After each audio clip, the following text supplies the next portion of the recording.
하나님 말씀은 시편 18편 27절부터 34절까지 말씀입니다. 추수감사절에는 이민자들은 좀 더 외롭습니다.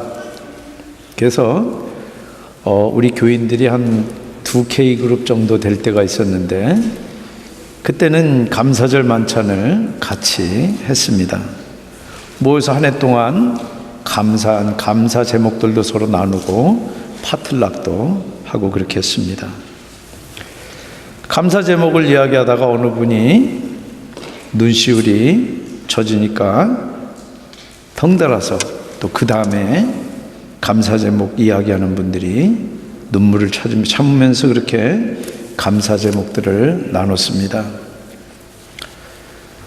그때가 저는 가장 따뜻한 감사절로 그렇게 기억합니다. 쓸쓸한 사람들끼리 뭐 감사할 게 뭐가 있겠어요? 뻔한 형편, 뻔한 처지에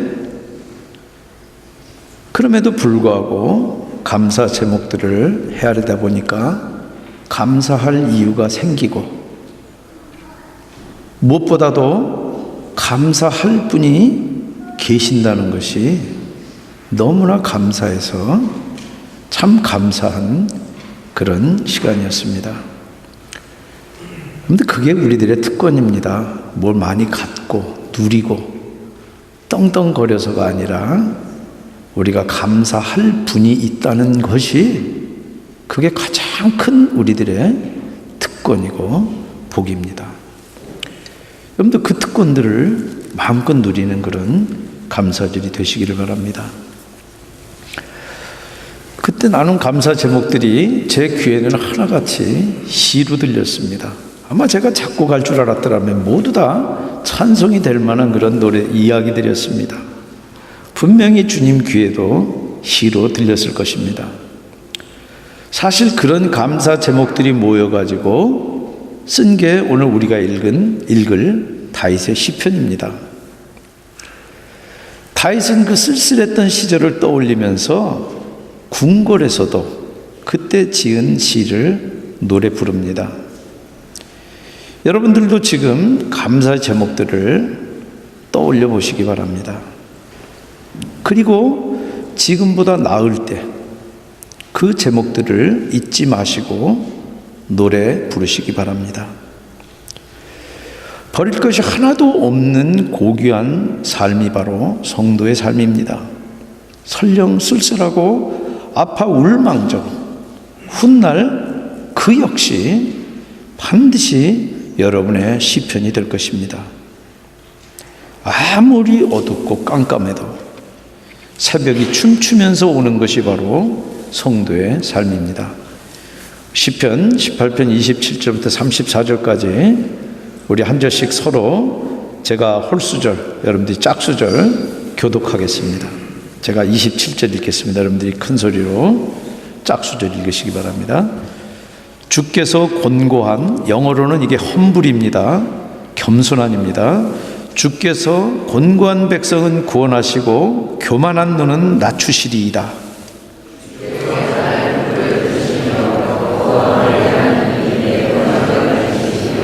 내가 주를 의뢰하고 적군을 향해 달리며 내 하나님을 의지하고 담을 뛰어넘나이다.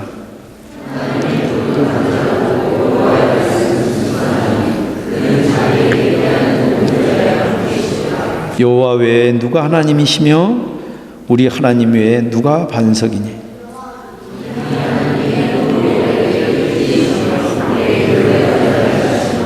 나의 발을 암사슴 발 같게 하시며 나를 나의 높은 곳에 세우시며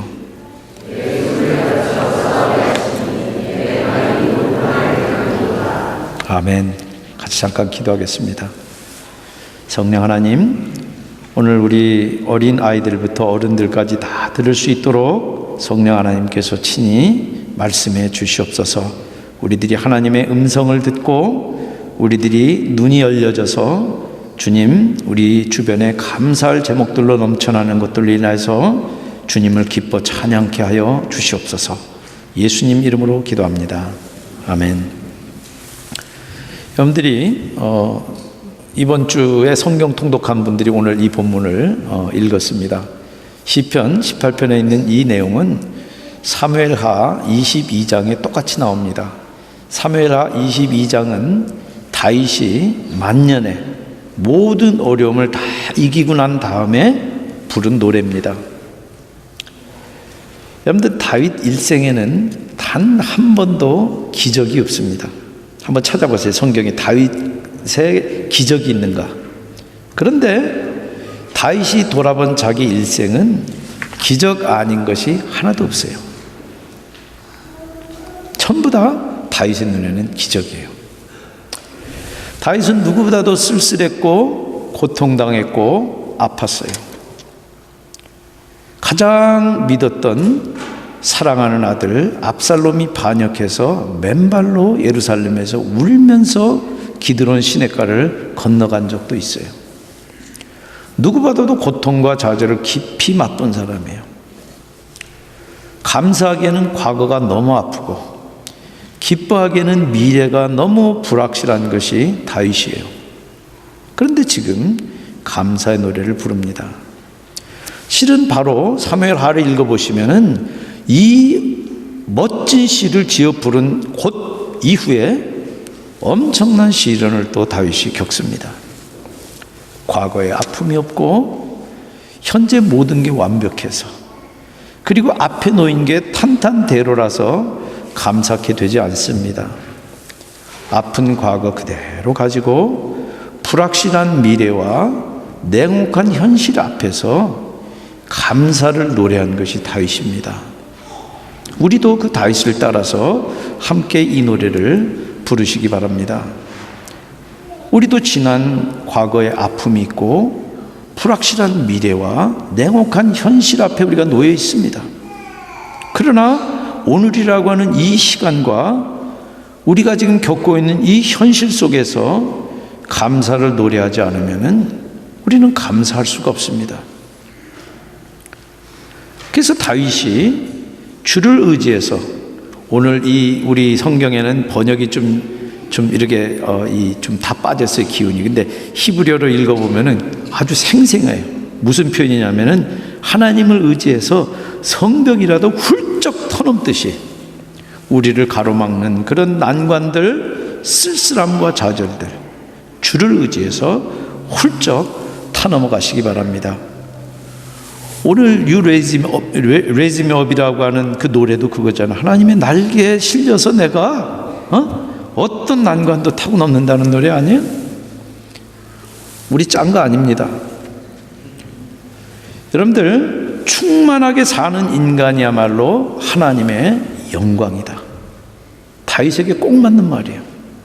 29절에 내가 주를 의뢰하고 적군을 향해 달리며 내 하나님을 의지하여 담을 뛰어넘나이다. 주님이 나와 함께 해주시고 나를 도와주시면은 저는 저 높은 성벽이라도 훌쩍 내가 타넘을 수 있습니다. 그 노래예요. 지금 얼마나 생생합니까? 제가 다운될 때마다 보고 싶은 그런 구절이에요.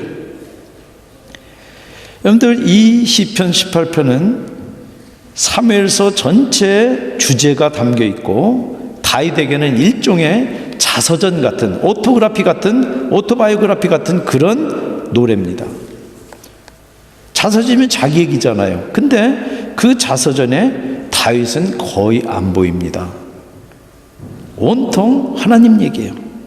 왜냐하면 다윗이라고 하는 사람의 아이덴티티, 정체성은 하나님을 떠나서는 찾아볼 수가 없기 때문에 그래요. 그래서 상상 속에서, 시 속에서, 노래 속에서, 생각 속에서 언제나 다윗이 대화한 짝꿍이 하나님이에요. 다윗의 삶의 대부분을 차지한 그 존재가 바로 하나님이에요. 얼마나 하나님으로 가득했으면은 오늘 시에 지금 우리가 다 읽지 않았지만 나오는 수많은 비유들이 있습니다. 반석과 요새, 방패와 구원의 뿔, 산성과 피난처, 전부 다윗이 직접 눈으로 보고 손으로 만져서 지금도 그 감촉이 생생한 그런 시상들인데 그게 전부 하나님을 노래한 거예요. 지금 하나님을 빗대서 반석이고 요새고 방패고 구원의 뿔이고 산성이고 피난처라고 이야기하는 거예요. 여러분들, 하나님은 영이시기 때문에 우리가 볼 수도 없고 만질 수도 없습니다. 생생하게 체험할 수가 없어요. 그런 분을 다윗은 지금 눈으로 보고 손으로 만질 수 있는 그 대상을 통해서 생생하게 노래하는 것입니다. 여러분, 지금 어려움 가운데 쓸쓸하십니까? 당연히 우리가 이민자로 와 있으니까 쓸쓸합니다. 그리고 우리 교회는 K그룹 가운데서도 소망 K그룹도 있어요. 그분들 소망이 뭔지 잘 압니다. 빨리 여기 떠나는 게 소망인지 알아요. 빨리 좀 잡고 빨리 좀 길이 열려가지고 논문도 좀 쓰고 페이퍼도 좀 나오고 그래가지고 빨리 좋은 데로 떠나는 것이 다 소망이고 잘 압니다.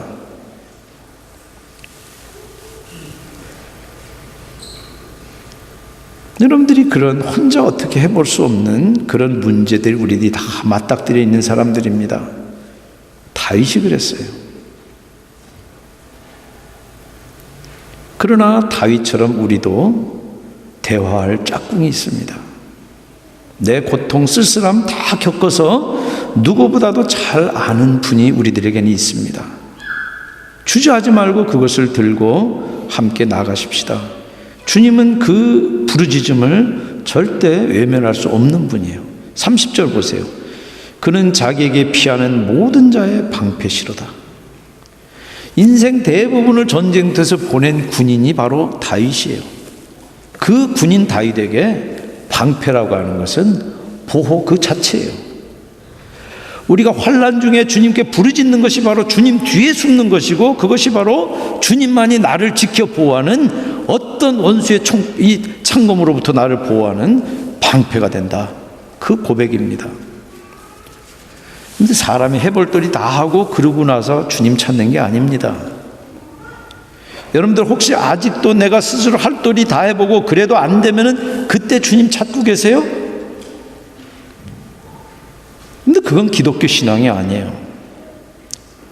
그런데 우리가 환난 중에 부르짖어서 도움을 청하는 것은 오히려 주님을 기쁘시게 하는 신앙행위예요. 마치 아빠 품에 달려드는 그런 사랑스러운 아들처럼 다윗이 지금 주님 품에 달려들면서 사랑해요, 주 안에서 내가 삽니다, 온 힘 다해서 주님께 내가 달려갑니다, 난 주님께 노래합니다, 난 주님께 소리쳐 구합니다. 전부 다 기도를 다르게 표현한 거예요. 이렇게 다양하고 풍부한 경험으로 노래하지만 전부 다 직접 다윗이 경험한 생생한 경험이라는 점에서 똑같아요. 여러분들, 주님의 이름이 주님을 향한 기도로 쓰이지 않을 때 그건 불경스러운 표현의 재료입니다. 주님께 대한 진리가 주님을 향한 사랑 없이 쓰일 때 그거는 억압의 도구가 됩니다. 그리고 기도하지 않는 것은 사탄과 짝꿍이 되는 겁니다. 사탄도 누구보다 주님을 잘 알지만 그분하고는 아무 관계가 없는 사람이에요. 그런데 다윗은 기도합니다. 은유와 경험, 그리고 주님께 받은 말씀을 기도로 삼고 있어요. 기도를 통해서 지금 다윗에게 일어난 모든 일들은 다윗 안에서 주님의 구원이 돼요. 기도한 이후에 다윗의 삶 가운데 어떤 상황이 달라지는 것이 아니에요. 다윗이 달라져요. 그래서 그 상황을 다윗이 훌쩍 뛰어넘는 거예요. 여러분들, 우리가 읽지 않았지만 20 바로 앞에 7절부터 19절까지의 출애굽 사건과 시내산 사건을 다윗이 노래합니다. 그런데 잘 보시면은 출애굽기에도 없는, 모세도 모르는 이야기가 수백 년 후에 다윗의 노래 가운데 더 자세하게 나와요. 다윗이 어떻게 합니까? 엉뚱한 상상입니까? 다윗은 성경을 피동적으로 읽지 않습니다. 그 사건 속에 함몰되어 가지고 완전히 자기 것이 되는 거예요. 그래서 시인의 상상력을 동원해서 자기 언어로 풀어내다 보니까 모세도 기록하지 못한 것들을 풀어내는 거예요. 복사기는 있는 그대로 뺏기는 거예요. 그러나 화가는 베끼지 않습니다. 자기가 관찰한 그 사물을, 그 대상을 캔버스 위에 자기 경험과 해석을 더해서 그리는 것이 화가예요. 다윗은 지금 성경을 창의적으로 읽어서 자기의 일부가 된 경험을 지금 노래하는 거예요. 그렇기 때문에 모세보다도 더 자세하게 출애굽 사건과 시내산 사건을 생생하게 지금 노래할 수가 있는 겁니다.